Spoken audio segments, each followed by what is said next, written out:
Сәлем достар, бұл ем болсын арнасы. Бүгін көптеген аналарды мазалайтын маңызды тақырыпты талқылаймыз. Баланың қызуы көтерілгенде не істеу керек? Халық емі мен дәрігердің кеңесін бірге қараймыз. Кәнекей бастайық. Температура неге көтеріледі деген сұраққа жауап бере кетейік. Температура баланың денесі инфекциямен күресіп жатқанын көрсетеді.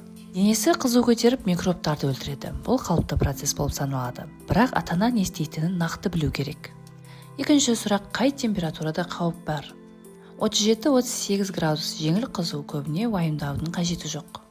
38 және 38,5 баланың жағдайын бақылау керек. 39 және одан жоғары кезде міндетті түрде шара қолдану керек. Егер 3 айдан кіші балада температура болса, бірден дәрігерге барған жөн. Үйде жасайтын қауіпсіз әдістерді айта кетейін. Баланы ешқашанда қалың орап қоймаңыз, ауа өтуі керек. Жылы су ішкізу керек. Су, компот немесе морстар болады. Бөлме температурасын 20-22 градуста ұстап тұру қажет. Денені салқын суға емес, жай жылы сумен сүрту керек. Қауіпсіз халық емі. Жылы шай, итмұрын немесе лимон қосуға болады. Бал қосылған жылы су. Сүлгіні салқын суға малып алып, маңдайға қою.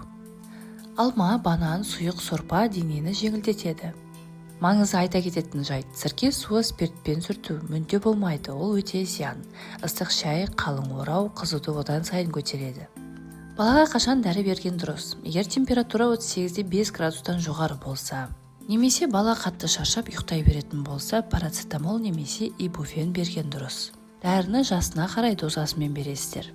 Екі дәріні араластыруға болмайды, тек кезектестіріп беруге болады. Арасы 6-8 сағаттан аспауы керек. Дәрігерге шұғыл бару керек жағдайлар.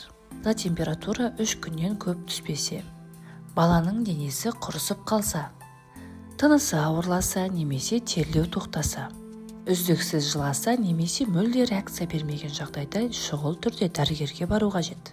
Видеоны қорытындылайтын болсақ, балаңыздың қызуы қорқынышты нәрсе емес, ең бастысы ата-ананың дұрыс әрекеті. Үй жағдайында қарапайым әдістер көмектеседі, бірақ дәрігер кеңесі әрқашан маңызды болып саналады. Лайк басып, жазылып қойыңыздар. Келесі видеода тағы қандай кеңестер болғанын қалайсыздар? Комментарийді жасай кетіңіздер.